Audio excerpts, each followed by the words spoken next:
आपको cash flow statement के बारे में बताया था। तो कल जो पॉइंट बताए थे उसके बाद इसमें एक पॉइंट आएगा calculation of net profit before tax. Calculation of net profit before tax की कैलकुलेशन कैसे करेंगे? Profit for the period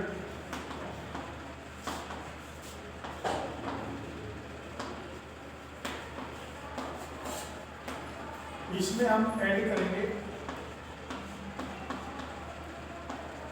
transfer to reserve. अब देखिए जो भी रिजर्व है, चाहे वो जनरल रिजर्व है, चाहे वो रिजर्व फंड है, चाहे वो वर्कमैन कंपनसेशन रिजर्व है, जो भी रिजर्व है, चाहे वो डिविडेंड यूटिलाइजेशन फंड है, जिसमें भी जितना भी वो इंक्रीज हुआ है वो हम इसमें ऐड कर देंगे। Provision for tax current year add करेंगे। इसके बाद propose dividend previous year add करेंगे। लेस करेंगे टैक्स रिफंड। अगर कोई आपको टैक्स रिफंड दिया हुआ है तो उसको लेस कर देंगे, और जो ये आंसर आएगा ये आपका बचेगा calculation of net profit before tax. इसके बाद हमने बनाना है cash flow from operating activity.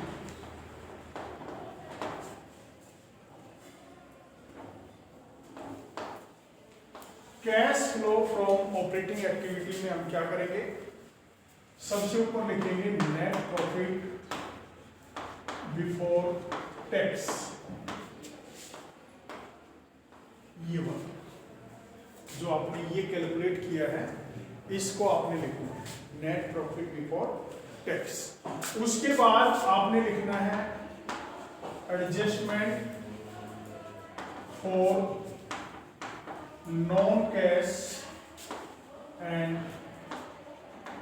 Non operating item and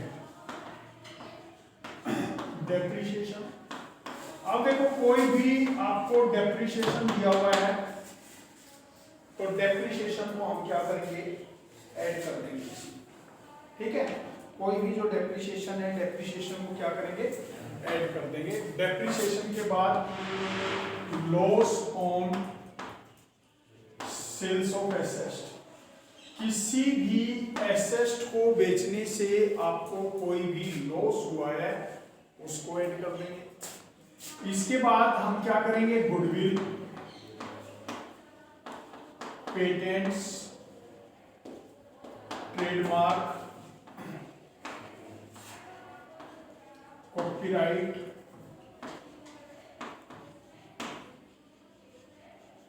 return of. कम होना, रिटर्न ऑफ का मतलब है कम होना। कल आपको बताया था कि अगर ये इंक्रीज हो रहे हैं तो इन्वेस्टिंग में चले जाएंगे, और यदि ये डिक्रीज हो रहे हैं तो किस में आ जाएंगे? ऑपरेटिंग में ऐड हो जाएंगे। ठीक है, इसके बाद share issue expenses, preliminary expenses, return of, ये भी आपके कम होंगे। जितने कम हो रहे हैं उतने इसमें ऐड हो जाएंगे। ठीक है, इसके बाद लेस का पॉइंट आएगा। लेस में आपने दिखाना है interest, rent, dividend received, profit on sales of asset. किसी भी एसेट को बेचने से कोई प्रॉफिट हुआ है उसको लेस कर देंगे। आपको कोई रेंट रिसीव हुआ है, डिविडेंड रिसीव हुआ है, कमीशन रिसीव हुआ है, इंटरेस्ट रिसीव हुआ है, उसको हम क्या कर देंगे, लेस कर देंगे। ठीक है, इसके बाद देखिए ये ऐड और लेस करने के बाद जो ये लेस वाले पॉइंट है ना, इनको आपने ब्रैकेट में दिखाना है। इनके आगे लेस का साइन नहीं दिखाना है। किस में दिखाना है? लेस वाले वर्ड किस में दिखाने हैं? ब्रैकेट में दिखाने हैं। अब इनका यहां टोटल आएगा, इस टोटल को लिखना है operating profit before working capital change. Operating profit before working capital change, ये आ जाएगा इसके बाद। इसके बाद फिर हम ऐड करेंगे, ऐड करंट एसेट और करंट लायबिलिटी। तो करंट एसेट डिक्रीज होगी और करंट लायबिलिटी जितनी इंक्रीज होगी वो आपने ऐड करनी है। करंट एसेट जितनी डिक्रीज होगी उसको आपने ऐड करना है और करंट लायबिलिटी जितनी इंक्रीज होगी उसको आपने क्या करना है? ऐड करना है। इसके बाद लेस करंट एसेट इंक्रीज और करंट लायबिलिटी डिक्रीज, ये आपने लेस करने हैं और ये आपने क्या करने हैं? ऐड करने हैं। इसके बाद एक लेस का पॉइंट और आएगा आपका, उसमें provision for tax previous year, ये आपने लेस करना है। और लेस करने के बाद जो आपका ये बचेगा, cash flow from operating activity. ठीक है, अगर ये माइनस का बचता है तो फ्लो की जगह हम यूज्ड वर्ड लिख देंगे। अगर माइनस का बचता है तो फ्लो की जगह क्या वर्ड आ जाएगा? यूज्ड वर्ड आ जाएगा। अब देखो, एक इसमें प्रपोज डिविडेंड वर्ड आया, प्रपोज डिविडेंड। एक होता है इंटरिम डिविडेंड।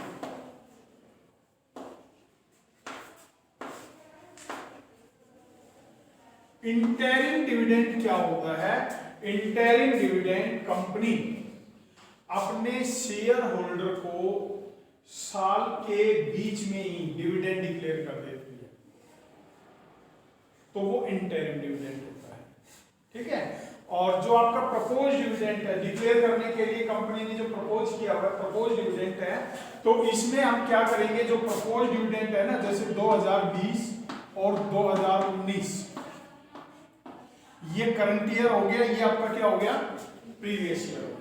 ठीक है, तो इसी को आपने ऐड करना है और इसी को आपने लेस करना है, इसको कंसीडर नहीं करेंगे आप। 2020 का जो है उसको कंसीडर नहीं करेंगे, आपने क्या करना है? इसी को ऐड करना है और इसी को लेस करना है, प्रीवियस ईयर को। अब यहां देखो, हमने प्रीवियस ईयर को ऐड किया है ना, और प्रीवियस ईयर का ही लेस हो जाएगा जब हम फाइनेंसिंग एक्टिविटी बनाएंगे तो उसमें लेस हो जाएगा। अभी तो ऑपरेटिंग बनाया, फाइनेंसिंग में लेस हो जाएगा। ठीक है, इसके बाद आपने केवल जो ये ऊपर दो है, देखिए प्रोविजंस फॉर टैक्स।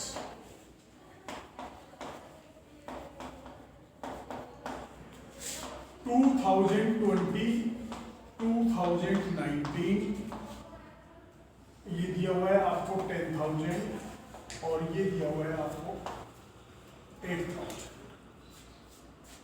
ठीक है, अब इसकी कंडीशन देखनी है आपने, क्या कंडीशंस हैं। तो देखिए 2019 ये हो गया करंट ईयर, ये हो गया प्रीवियस ईयर। आपने क्या करना है? करंट ईयर को ऐड करना है। Calculation of net profit before tax जो मैंने लिखवाया था उसमें ये क्या हो जाएगा? ऐड हो जाएगा। और जो ये है, ये जो ऑपरेटिंग एक्टिविटी में जो सबसे नीचे लेस में लिखवाया था वहां क्या हो जाएगा? लेस हो जाएगा। ठीक है, ये आपकी पहली कंडीशन हो गई। दूसरी कंडीशन, इसको हटा रहा हूं मैं आपको।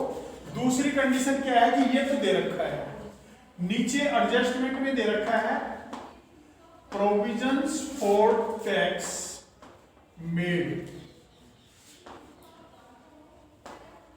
during the year rupees 15,000. Provisions for tax made during the year rupees 15,000. अब देखो ये भी दिया हुआ है, ये भी दिया हुआ है और ये भी दिया हुआ है। अब आपके पास 3 पॉइंट हो गए, तो आप क्या करेंगे, प्रोविजन फॉर टैक्स अकाउंट बनाएंगे।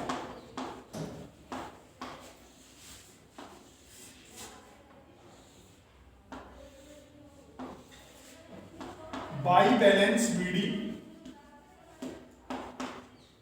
8,000, to balance CD 10,000।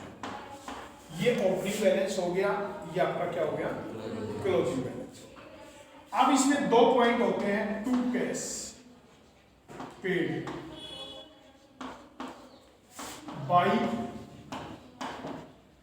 Statement of profit and loss made. अब देखो हमें मेड दे रखा है,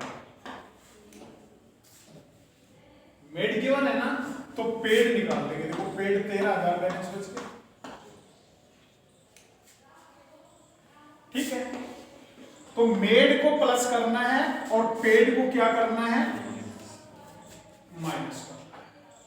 प्लस कहां करना है, calculation of net profit before tax में, और माइनस कहां करना है, ऑपरेटिंग में सबसे लास्ट में। इसको क्या करना है, माइनस करना है। अब यहां मेड की जगह मैं पेड लिख दूं, मान लो एडजस्टमेंट में आपका पेड आ जाए, ये भी हो सकता है ना, एडजस्टमेंट।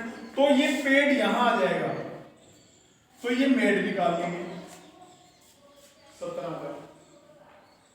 अगर मेड दे रखा है तो पेड निकाल लेंगे, पेड दे रखा है तो मेड निकाल लेंगे। मेड को ऐड करना है, पेड को क्या करना है, माइनस करना है।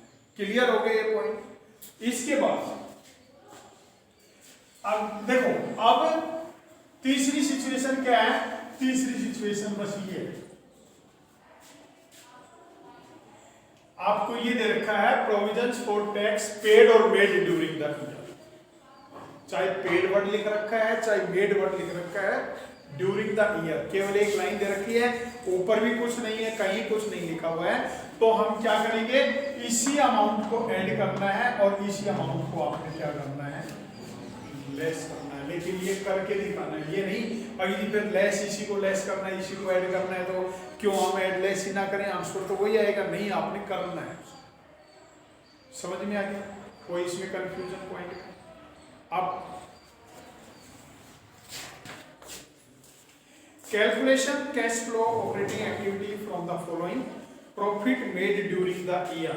अब देखिए profit made during the year है, तो सबसे पहले हम calculation of net profit before tax की कैलकुलेशन करेंगे, ठीक है।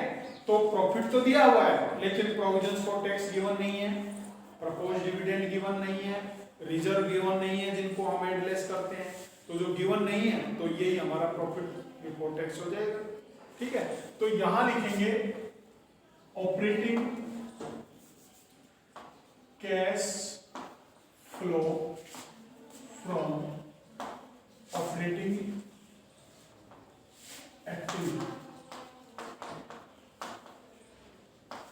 तो देखिए calculation of net profit before tax, आपको ये दिया हुआ है 2,50,000, ठीक है। अब आपने लिखना है adjustment for non cash and non operating item, non cash and non operating item add. अब देखिए ऐड के लिए हम लेके चलेंगे depreciation on fixed assets.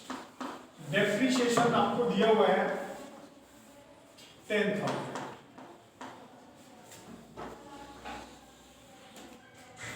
Amortise of goodwill, goodwill written off हो गया ये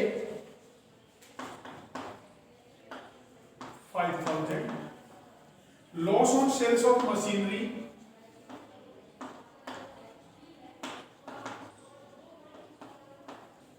7000। लेस का पॉइंट दिया हुआ है profit on sales of land.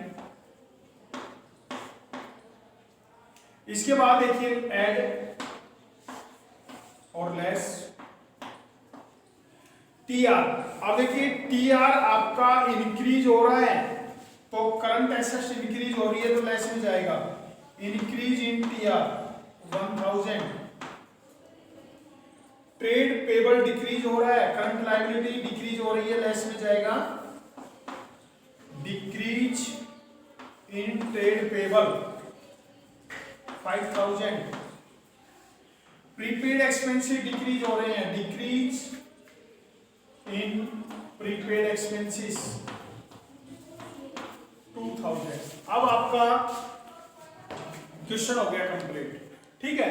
अब देखिए 22,000 रुपए हम इसमें ऐड करेंगे, 2,72,000 रुपए, 3,000 रुपए माइनस करेंगे, माइनस को ब्रैकेट में दिखाना है। 2,69,000 इसको लिखेंगे operating profit before working capital change. Operating profit before working capital change. अब जो क्वेश्चन नंबर 6 और ए और 6 और बी है वो यहां से स्टार्ट है, यहां तक का गिवन है, यहां से नीचे नीचे का है, बाकी इससे ऊपर का नहीं करना, ठीक है। इसके बाद देखिए 2000 ऐड करेंगे, 2,71,000 और 15,000 माइनस करेंगे तो 2,56,000 जो है ये आपका आंसर बच जाएगा।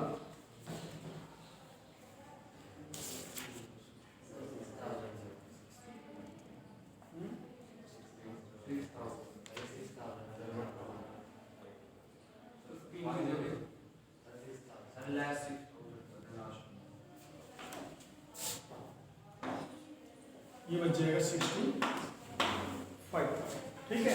ये आपका आंसर आ जाएगा cash flow from operating activity, ठीक है।